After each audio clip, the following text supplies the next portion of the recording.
McDonald's is like a cancer that grows in our own demise. Since the 50s, McDonald's has spread across every city of every country, making the McDonald arches the most recognizable symbol in the world. More recognizable than even Jesus Christ, an ominous sign of the times we live in. But the truth is, this trend isn't stopping anytime soon. In fact, McDonald's is projected to grow another 10% in 2022 alone. But why? Why is McDonald's growing so fast when our economy is crumbling? I mean, economists are projecting that we're facing another wide-reaching recession. Businesses are seeing their profits plummet. Workers are seeing their wages stagnate. And yet somehow, McDonald's, a company with many cutthroat competitors, a company that's been shrinking, a company that only sells fast food, is now seeing their profits soar. And this isn't an anomaly either. During the 2008 recession, McDonald's actually saw higher sales, with the company opening up 600 new locations. So what's behind all of this? How is McDonald's growing so fast? And what makes the McDonald's arches the new global religion? Well, the more you try to answer these questions, the more sinister things truly become. So let's start simple to understand this whole picture.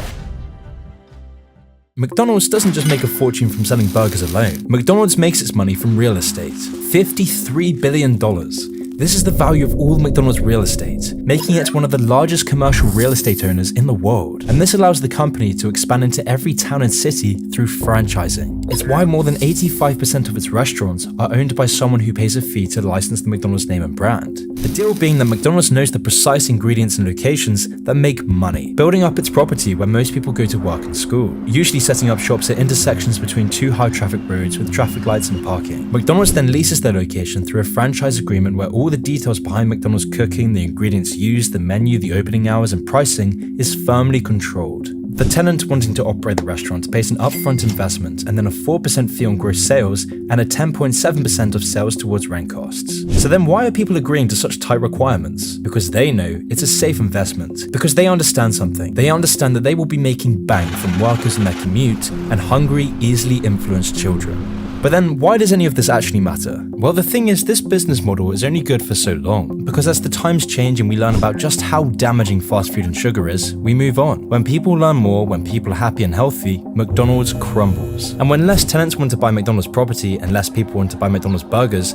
McDonald's shrivels up. In fact, this has been the case for the last decade. Over the last 10 years, McDonald's has seen its company begin to shrink. In 2015, McDonald's closed more restaurants in the US than it opened. This hasn't happened since the dark ages of the 70s, with McDonald's claiming it would close 700 locations. And then in 2020, the company was in its 5th year of declining sales, again closing more stores than it opened, all while competitor businesses like Subway were continuing to grow. But then suddenly a virus happened, the economy was shut down, people's incomes collapsed, depression ensued, anxiety rates doubled, and McDonald's profits began to soar. So why was this the case? Well, simply put, McDonald's is recession-proof, because McDonald's makes money when you are poor and miserable.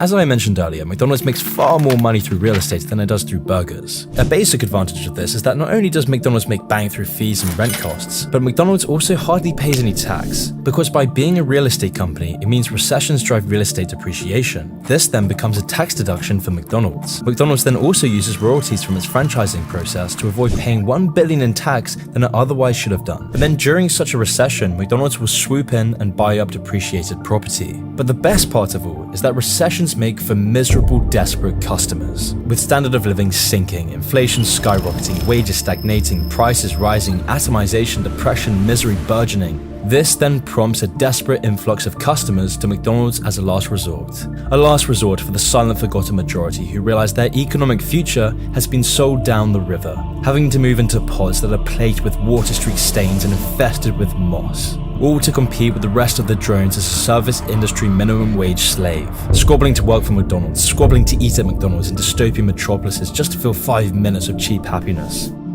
Okay, so McDonald's is recession-proof, but what's so bad about all of this? Well, let's take a quick look over the last 50 years. In January 1971, McDonald's would introduce McDonaldland, a world of imagination, wonder, obesity, and disease. Rhino's gonna take you on a trip through McDonaldland.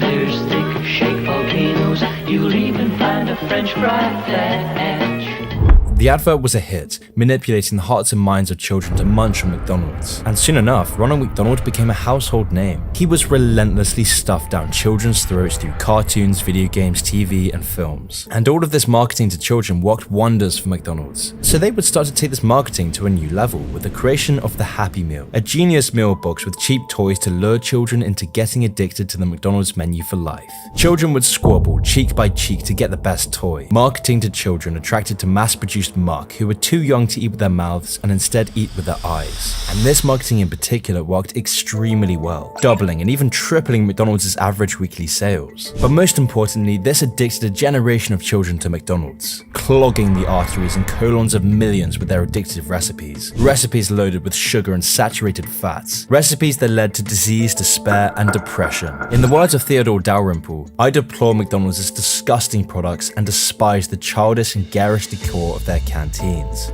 They detract from the quality of our civilization. Adding that, if someone were to tell me that children love these restaurants, I should reply, but that is precisely why it should be a criminal offense. And look, most of us already know this by now. We all know that McDonald's is bad for you. But what you might not know is that the growth of McDonald's has a very strong correlation to the growth in obesity. According to the World Health Organization's data, there is a strong worldwide correlation between obesity and the number of McDonald's restaurants. Now, why is this the case? Well, the most basic answer would be that McDonald's is unhealthy. Since the late 90s, people woke up to the realization that a fast food heavy diet would ruin your life. And in recent years, Ronald McDonald is associated as a creepy, eerie symbol of America's nihilistic, materialistic consumption.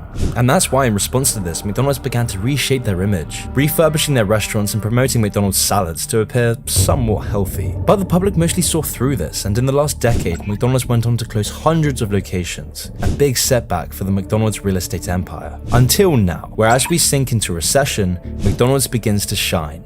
But is the whole picture really this clear-cut? Is it just that when people are poor and recession is near, McDonald's grows? Or is there perhaps another layer to this equation? Because McDonald's isn't only eaten by poor people, and poor people don't have to eat McDonald's. Almost all of us know that McDonald's is toxic, and yet we've started to consume more and more of it. So what's actually behind all of this? Well, in the last few years, we've been bathed in a culture of hedonism. The mainstream media promotes morbid obesity. We see women's magazines like Cosmopolitan promoting obesity as a healthy lifestyle choice. Ads promoting beach bodies are removed. Weighing scales are removed from universities, and we are soaked by a sewer pipe of obscene, tawdry hedonism that makes our society value short-term gratification over the long term. Never in history has our instant gratification impulses received so much authoritative support. In addition, the breakdown of family and community has resulted in large portions of children eating with a family member less than once a week. Instead of coming together to eat with the family, children and adults are now constant grazers. The new dining room is the bedroom. And when you have a generation of people who are raised by celebrities living vicariously through other people's stories,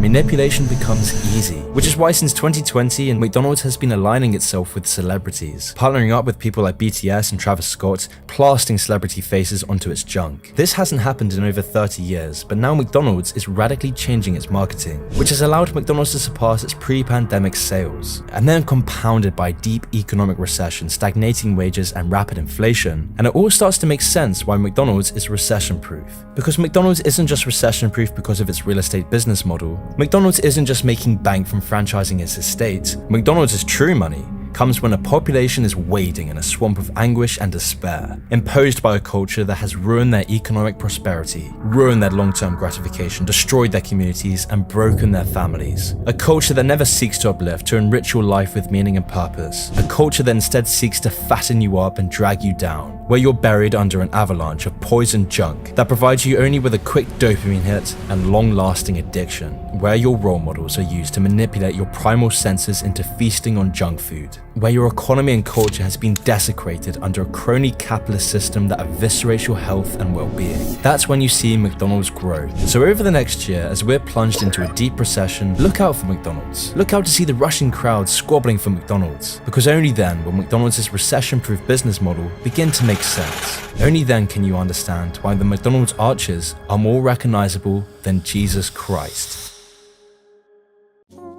Now here's a word from the video sponsor, Masterworks. Go through a dart at a dartboard filled with stocks. Congratulations, you've probably outperformed most financial advisors. According to the S&P Global, 94% of fund managers couldn't beat their respective S&P indices. Most of these fund managers spend their 9 to 5 managing their portfolios, probably have an Ivy League education, and drop millions on research products. So how does the average investor even have a chance to get better than average returns? Well, you might go for alternative assets. You know, things like real estate, little known cryptos, hedge funds, and private equity. But there's one alternative asset that most investors are overlooking. It's been quietly outpacing the S&P by 164% from 1995 to 2021 and almost double the appreciation of real estate, gold, and 90% of cryptos out there. What is it? Contemporary art. But here's the catch. Not many people have millions of dollars laying around to buy a Picasso, so contemporary art has been off limits to average investors. That is, until now. Masterworks, our sponsor, allows people like you and me to invest in the same artworks the ultra-wealthy have access to. Here's how it works. Masterworks acquires multi-million-dollar paintings with their own capital. Then they file the painting with the SEC, which allows them to securitize the painting. I also learned that Masterworks just received $110 million in Series A funding, making them the first art investment unicorn. And luckily for you, my channel has partnered with Masterworks. So I'm working with Masterworks.io so that you can skip their waitlist and get priority access. Just click the link in the description below.